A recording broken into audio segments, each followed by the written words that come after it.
오늘 바울은 우리에게 예수를 믿는다는 것이 무엇인지를 이렇게 설명하는 거예요. 예수를 믿는다는 것, 우리가 어디 가서 저 예수 믿는 사람입니다 이렇게 말하면 그 말의 의미는 우리가 내가 이전에 살던 방식들, 세상을 따라 살아가던 옛사람은 다 벗어 던지고 하나님의 의와 진리와 거룩함으로 지어주시는 새 사람을 입은 것이다 이렇게 말을 하는 거죠. 우리가 완전히 새롭게 되었다는 거예요. 우리가 주일날 예배 올 때 이 많은 사람들 만나니까 내일은 조금 내가 단장을 좀 해야겠다, 그죠? 그래서 아침 일찍 미용실에 가서 머리도 좀 만지고 옷도 새로 사서 입고 갔어요. 가서 막 이렇게 인사를 하는데 사람들이 어머 그 옷 어디서 샀어요? 그럼 기분이 너무 좋아, 그죠? 그런데 웬걸 아무도 알아주지도 않고 왔어 빨리 앉아 하면 그 예배가 어떻게 진행되는지도 모르고 막 짜증이 나고 이 사람들이 이거 하나도 못 알아보네 막 이런단 말이에요. 우리가 우리의 겉모습을 새로 꾸미기만 해도요 그걸 알아주기를 바라는데 우리가 예수를 믿고 새롭게 되면 어떤 일이 벌어지겠습니까? 내가 완전히 새롭게 거듭나면 그런 나의 이 인생으로 어떤 삶을 살 수 있겠느냐 이거예요.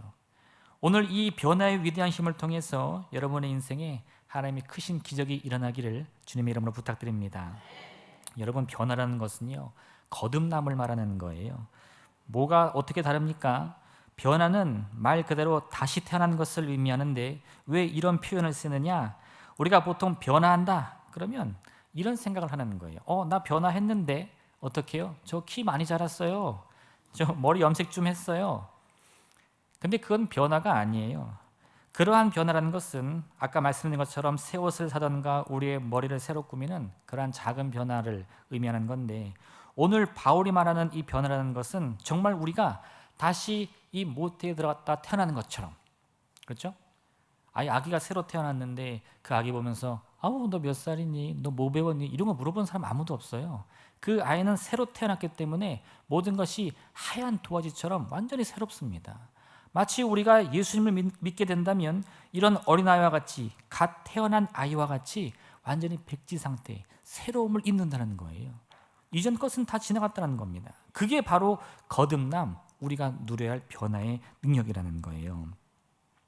우리가 잘 아는 히포의 아우구스티누스라는 사람이 있습니다. 어거스틴이라고도 잘 알려져 있는데 그의 어머니 모니카는 아주 독실한 그리스도인이었어요. 그 어머니는 항상 아들을 위해 기도했는데 놀랍게도 이 아들은요 그런 어머니의 노력도 모른 채 이 자신의 뛰어난 능력, 그가 굉장히 똑똑했다고 하는데 그런 재능을 가지고 인생의 행복이란 무엇이냐 여기저기 찾으러 다니는 거예요. 그래서 공부도 해보고 운동도 해보고 여자도 만나보고 철학도 배워보고 종교도 빠져보고 정말 한 번 빠지면 그것을 끝까지 판단하는 겁니다. 근데 그런 아무리 노력을 하는 삶을 살아도요 이 아우구스티누스는 진정한 행복을 찾을 수가 없었어요. 오히려 자기의 인생이 점점 망가지는 것을 느낍니다. 그렇게 이제 막 낙심하며 포기할 때쯤 그는 밀라노의 주교인 암브로시우스를 만나는데 그 주교를 통해서 새로운 진리를 깨닫게 되는 거예요. 진정한 행복이 여기 있었구나. 근데 그게 뭐예요? 자기 어머니가 항상 말씀하시던 예수 그리스도였어요.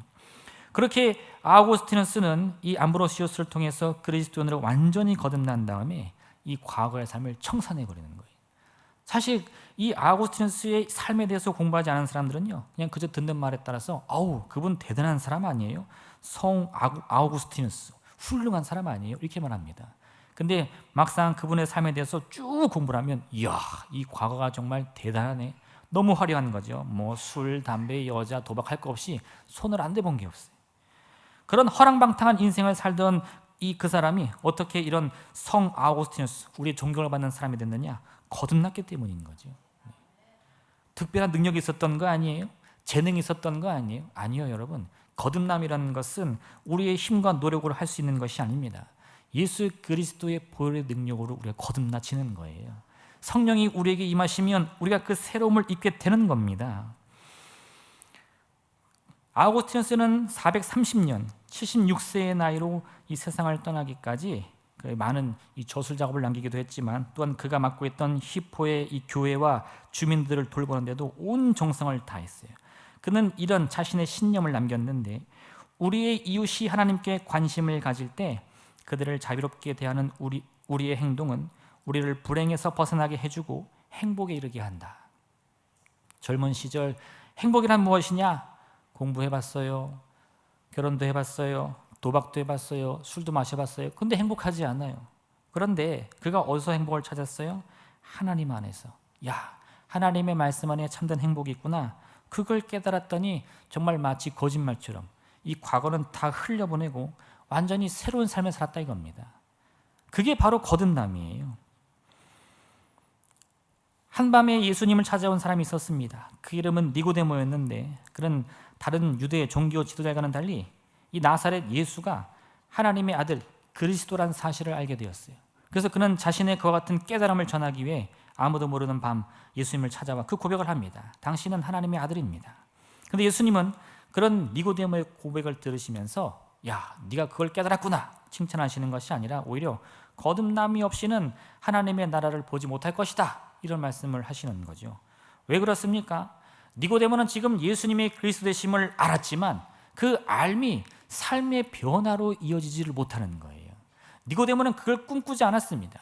예수님이 누구인지를 아는 것에 만족했지 예수님이 그리스도십니다 라는 고백을 통해 내가 어떤 삶을 살아야 하는가 그건 고민해 본 적이 없는 거예요. 그랬더니 예수님이 그러한 니고데모의 마음을 꿰뚫어 보시고 지금 너에게 필요한 것은 내가 누군지를 아니?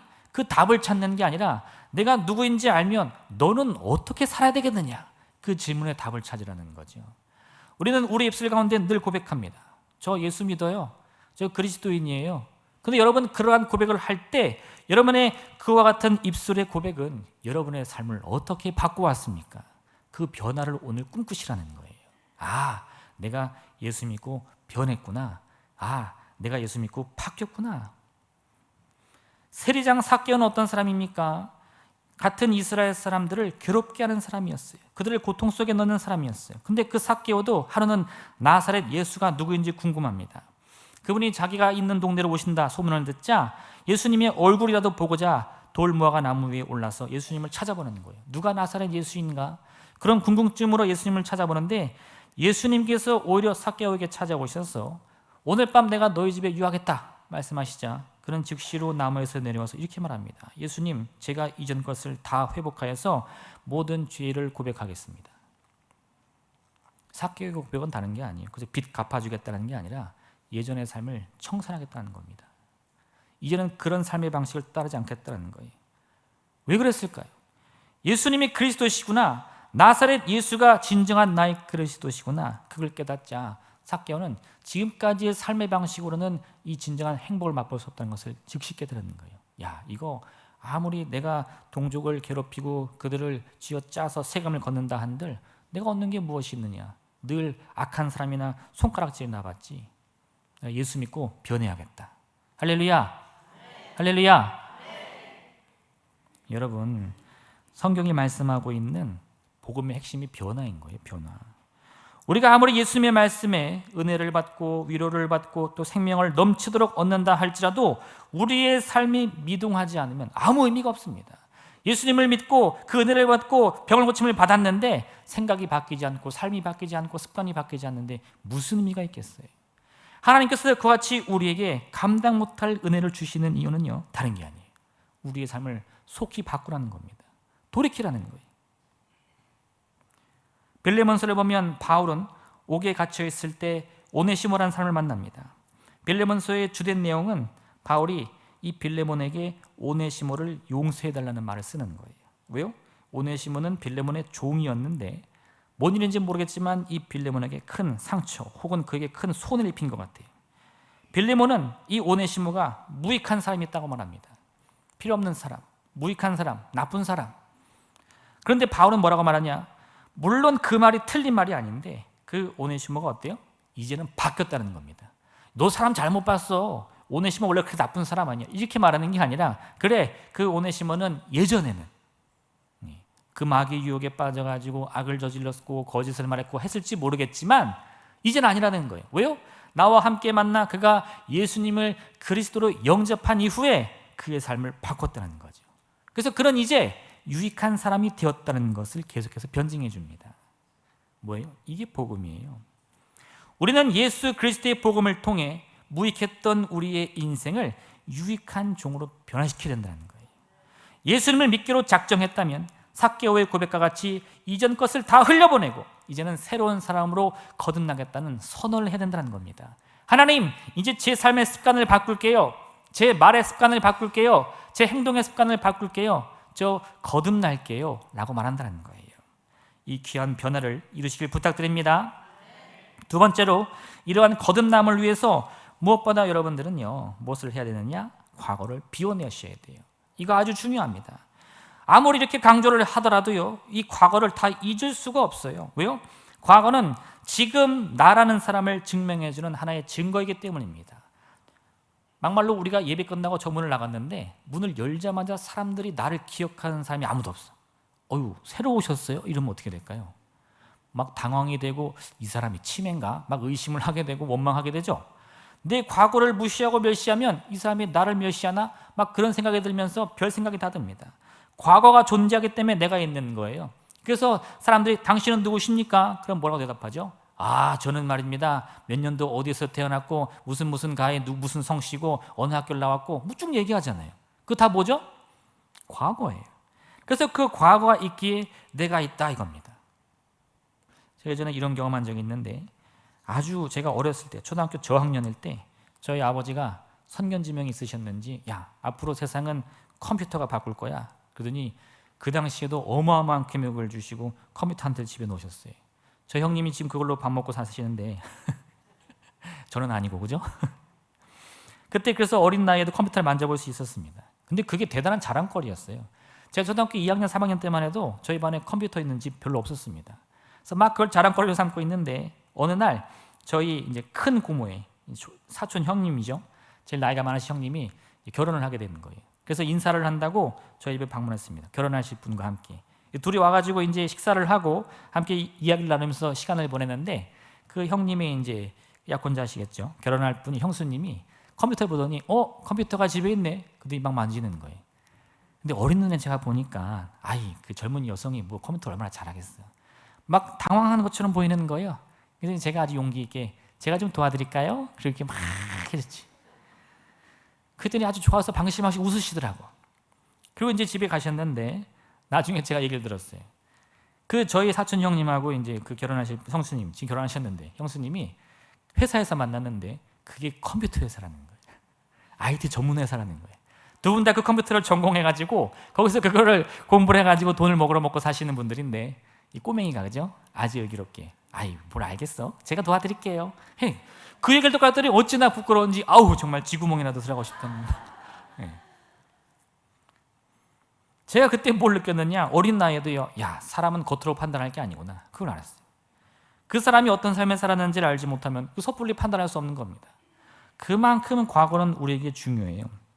근데 여러분, 제가 지금 하려고 하는 얘기는 과거가 중요하기 때문에 붙드십시오 하는 얘기가 아닙니다. 과거가 중요하지 않기 때문에 흘려보라는 게 아니라, 과거가 그토록 중요하다 할지라도 거듭남을 꿈꾸신다면 그런 과거조차 흘려보내라는 거예요. 내가 누구인가 흘려보내셔야 돼요. 할렐루야, 할렐루야. 지금도 여기에 얽매이셔가지고요, 가끔 이렇게 예배를 드리고 말을 나누다 보면 그 과거 얘기를 반복해서 하시는 분들이 있어요. 제가 이랬고요, 저랬고요. 근데 그 다음에 가면 어때요? 또 얘기하시는 거예요. 왜요? 그건 그 과거의 기억이 나를 붙들고 있는 거예요. 좋은 기억이면 좋은 기억인 대로, 나쁜 기억이면 나쁜 기억인 대로 그것이 나를 붙들어서 오늘의 나를 움직이고 있는 겁니다. 지금 제가 만나고 있는 그분은, 제 앞에 있는 그분은 오늘의 그분이 아니에요. 내일을 바라보는 그분이 아니라 과거를 바라보는 분이에요. 근데 과거가 바뀝니까? 제가 무슨 능력이 있다고 주여 한다고 과거가 바뀌겠어요? 그런 건 없어요. 오히려 과거의 기억을 그 자리에서 흘려보내고 더 새로운 경험을 향해 나아가고자 다짐할 때 그 인생이 바뀌는 겁니다. 저는 지금 그걸 말하고 있는 거예요. 만약 여러분들이 지금 이 순간 나는 피아노를 치고 싶다 하면 어떻게 해야 되겠습니까? 오래전부터 피아노를 배워왔어야 했겠죠. 혹은 지금부터라도 열심히 노력해서 오랜 시간을 써야 할 것입니다. 또한 여러분들이 다른 것들을 원하신다면 그 같은 배움의 시간들을 꿈꾸면서 기획을 해야 될 것입니다. 그런데 여러분, 바로 여기에 함정이 있는 거예요. 지금의 나를 말하기 위해 우리는 분명 과거 내 삶이 어떠했는지를 살펴봐야 하지만 그게 우리 인생의 전부는 아니라는 거죠. 과거가 역시 중요하고 과거를 통해 오늘이 있기는 하지만 그렇다고 해서 과거가 전부는 아니라는 거예요. 과거가 있어야 반드시 미래가 있는 것이 아니라 때로는 그 과거를 마치 가위로 잘라내듯 싹둑 잘라내고도 완전히 새로운 미래를 만들어 갈 수 있다는 겁니다. 그 꿈을 가지셔야 돼요. 베드로는 예수님 잡혀가시던 날 밤 주님을 따르기 위해서, 그 충성심 보이기 위해서 사랑하는 마음에 주님의 뒤를 따라갔습니다. 그런데 사람들이 그런 베드로를 알아보며 너도 예수의 제자 아니냐 물어보니까 어떻게 했어요? 나도 해코지음을 당할까 두려워서 아니라고 부인했습니다. 근데 나중엔 그게 죄책감으로 자기의 양심과 가슴을 찌르니까 이 베드로가 어떻게 했느냐? 나는 예수님의 제자가 될 자격이 없다. 갈릴리 호수로 되돌아가 버린 거예요. 예수님이 그 베드로 만났을 때 뭐라고 말씀하셨죠? 내가 너를 이제는 사람 낚는 어부가 되게 하리라. 할렐루야. 네. 꿀 드셨어요? 그런 말씀으로 베드로를 불러오셨는데 베드로는 다시 뭘 생각했어요? 나는 사람 낚는 어부의 자격이 없으니까 다시 물고기 낚는 어부나 돼야겠다. 그리고 갈릴리로 돌아가는 거예요. 만약 예수님이 그런 베드로를 찾아오지 않으셨다면 어떻게 됐을까요? 베드로는 다시금 그 과거에 얽매여서 여전히 이 갈릴리 호수에 물고기 잡아먹고 사는 그런 어부의 인생 살았을 겁니다. 예수님이 그를 찾아오셨어요. 네가 나를 사랑하느냐? 이 같은 질문을 통해 베드로가 놓치고 있는 것을 말씀해 주시는 거예요. 네가 나를 사랑하느냐? 사랑합니다. 사랑합니다. 정말 사랑해요. 그럼 문제될 게 뭐가 있습니까? 예수님이 우리가 부족한 걸 모르시나요? 우리가 실수할 걸 모르시나요? 예수님이 우리를 부르시면 그때부터 우리의 삶을 항상 완벽해야 됩니까? 물론 그러면 좋지만 어떻게 그런 사람이 있습니까?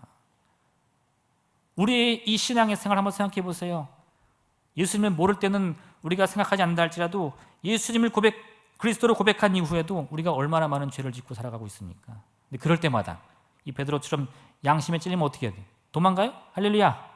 저는 이제 교회 못 다녀요. 죄 지어서 못 다녀요. 그럼 여기 남아있을 사람은 아무도 없어요. 예수님께서는요, 예수님을 향한 그 믿음과 마음만 있다면 언제든 그 품에 돌아오라는 거예요. 그걸 그 베드로의 마음속에 깨닫게 해주시자 다시 한번 그 베드로가 과거를 청산하고 예수님을 따른 제자가 되는 것을 꼭 기억하시길 부탁드립니다. 여러분, 과거를 흘려보내주세요. 붙들지 마세요. 그거 뭐 좋은 것 있다고.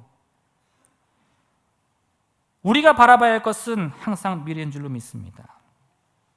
그 미래를 바라볼 때마다 내가 저것을 어떻게 이루나 걱정, 근심거리에 과거를 되돌아보며 내가 무엇을 가지고 있지, 무엇을 얻었지, 무엇을 배웠지 고민해 보지만요, 우리의 힘과 능력으로 이룰 수 있는 미래는 너무나 한정적인 거예요. 지금 우리 마음속에 고민이 있다는 것은요, 그 고민으로 인해서 내 능력으로 해결이 안 된다는 겁니다. 그럼 그때는요, 과감하게 과거를 다 흘려보냈어요.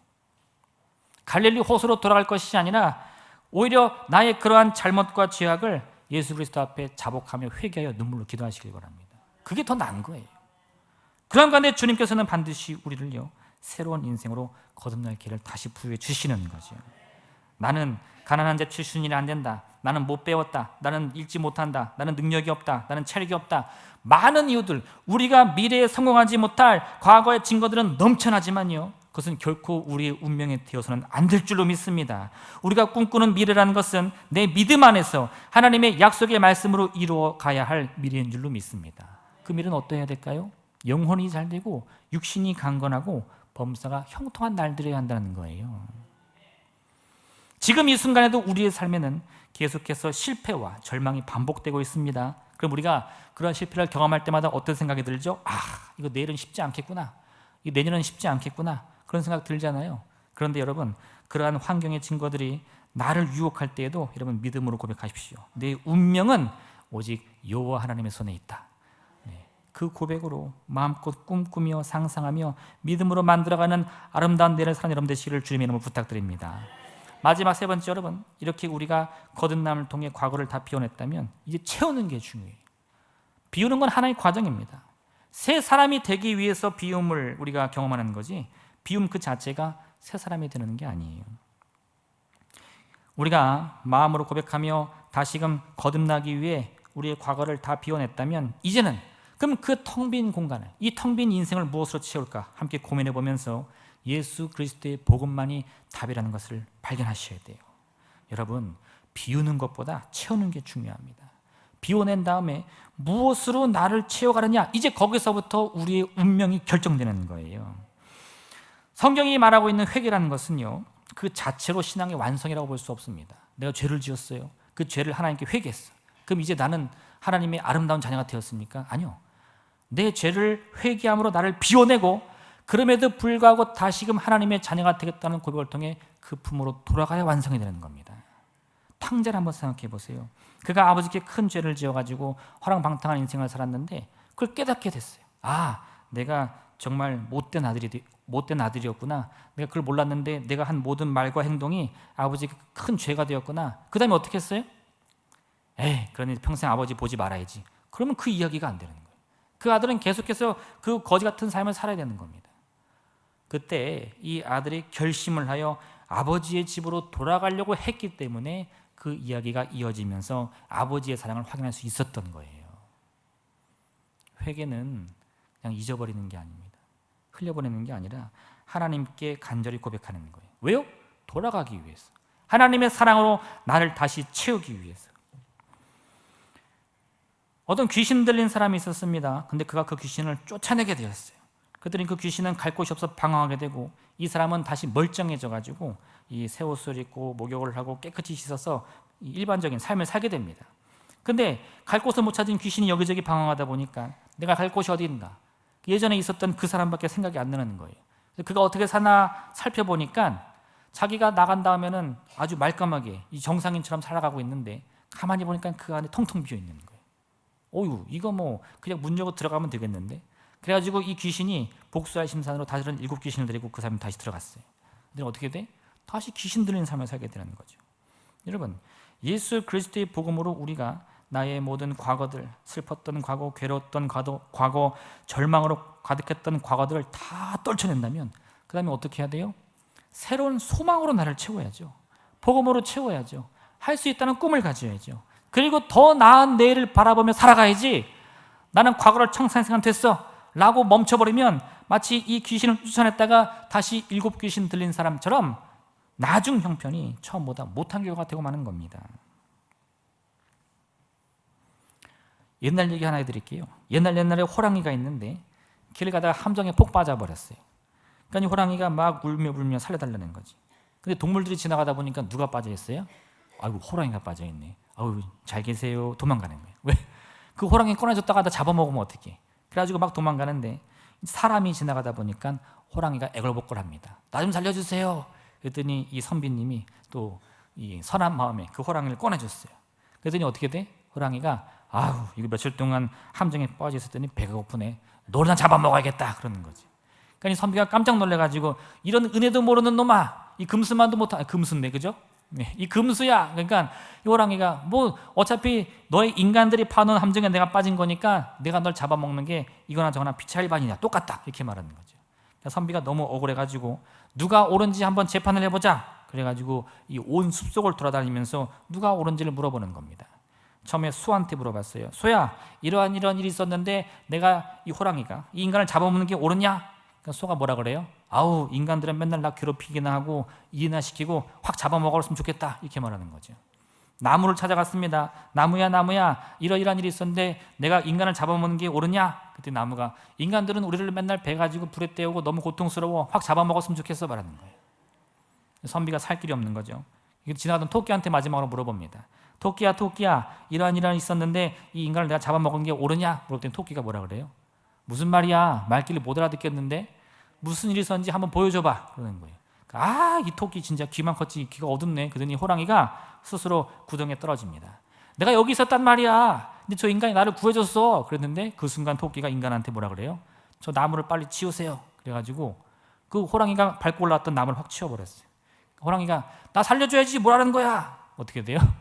그대로 인간은 사라지는 겁니다. 제가 이 이야기를 왜 해드렸느냐? 이야기 처음 시작할 때 호랑이가 처음에 구덩이에 빠져 있었습니다. 그때 빠져있던 호랑이와 이 이야기의 마지막 구덩이에 빠졌던 호랑이는 똑같은 호랑이입니까? 절대 그렇지 않아요. 그 호랑이는 한번 구원받았어요. 근데 그 구원을 우습게 여기다가 다시 문제에 빠지고 만 겁니다. 그때 그 마음은 이전의 절망보다 더 심하다는 거예요. 우리가 세상에 살면서 문제를 만날 때는요, 그게 내 운명인 줄 알고 살아가는 거예요. 아유, 원래 이렇게 운명이 사납지, 인생이 사납지. 근데 예수님을 통해서 우리도 할 수 있다는 것을 배웠어. 근데 그 배움을 가지고 살아가다가 또다시 실패를 경험해서 낙심하면 어떻게 되는 줄 아세요? 답이 없구만. 내 인생은 끝이구만. 진짜 절망에 빠져버리는 거예요. 여러분, 그래서 우리가 그리스도의 복음을 내 안에 단단히 붙들고요, 흔들리지 않은 반석 위에서 어떠한 문제와 고통과 괴로움에서 다시 이전으로 돌아가지 않으리라 결단하셔야 돼요. 다시금 하나님 앞에 등을 돌리지 않으리라 결단하셔야 돼요. 그게 바로 체험입니다. 예수님의 복음으로 나를 채우는 거예요. 복음이란 무엇입니까? 예수님께서 이 세례 요한의 제자들이 찾아와 당신이 그리스도가 맞습니까? 물어보자 이런 대답을 주십니다. 너희가 가서 듣고 보는 것을 요한에게 알리되 맹인이 보며 못 걷는 사람이 걸으며 나병 환자가 깨끗함을 받으며 못 듣는 자가 들으며 죽은 자가 살아나며 가난한 자에게 복음이 전파된다 하라. 예수님께서 어찌 우리의 그리스도가 되십니까? 내가 앞을 보지 못하는 맹인인데 예수님을 만났더니 앞을 보게 됐다는 거예요. 내가 걷지 못하는 절름발이인데 예수님을 만났더니 예수님이 나를 다시 걷게 해주셨다는 거죠. 그게 복음입니다. 당신이 그리스도가 맞습니까? 예수님은 두 말 안 하세요. 네가 보게 되리라, 네가 걷게 되리라, 너의 문제가 해결되리라, 그렇게 말씀하셨다는 거죠. 그리고 그 다음에 물으십니다. 내가 너의 그리스도가 맞느냐? 할렐루야, 할렐루야. 여러분은 뭐라고 대답하시겠습니까? 보지 못하던 인생이 보게 되고 걷지 못하던 인생이 걷게 됐는데, 그럼 여러분은 그런 나를 고치신 예수님을 뭐라고 고백하시겠냐 이거예요. 그분이 그리스도가 아니면 누구십니까? 이 대답이 절로 나와야죠. 그렇게 우리는 예수님을 통해서 우리의 문제를 해결함 받았다면요, 이젠 그분이 나의 운명의 주인이신 것을 믿고 그 믿음의 반석을 내 기초 삼아서 세상의 유혹 속에 넘어지면 안 되는 거예요. 이게 바로 거듭남의 비밀입니다. 바울은 우리에게 옛사람을 벗어 던지라고 말하고 있어요. 옛사람은 어떤 사람입니까? 진리를 모르는 사람이에요. 복을 모르는 사람입니다. 문제 앞에 절망하는 사람이에요. 그런데 바울이 말한 새 사람을 입어라. 그 새 사람은 뭐죠? 문제와 고통과 절망 속에서도 낙심하지 않는 사람입니다. 오직 예수님만을 그리스도로 고백하며 그 믿음의 진리를 따르는 사람인 것이에요. 여러분, 이와 같은 삶으로 여러분의 인생을 바꾸시기를 바랍니다. 우리는 무엇이든 할 수 있습니다. 무엇이든 이룰 수 있습니다. 왜냐? 우리 안에 능력 주시는 자가 있기 때문에 내가 믿음으로 그 같은 고백을 입술로 외칠 때마다 하나님은 반드시 우리의 능력이 되어주시기 때문인 것입니다. 남은 한 주간 이 같은 삶을 통해서 하나님 주시는 더 찬란한 미래를 맛본 여러분 되시기를 주님의 이름으로 부탁드립니다. 이 시간 함께 기도하겠습니다. 오늘 말씀을 생각하시면서 하나님, 참으로 우리가 복음 위에 단단히 서게 도와주시옵소서. 어떤 문제 앞에서도 낙심하지 않게 인도하여 주옵소서. 옛사람을 벗어 던지고 복음으로 새 사람을 입어 어제보다 더 나은 오늘, 오늘보다 더 나은 내일을 항상 꿈꾸며 살아가는 우리 모두가 되게 허락하여 주옵소서. 우리 주님의 이름 세물며 간절히 기도하겠습니다. 주여!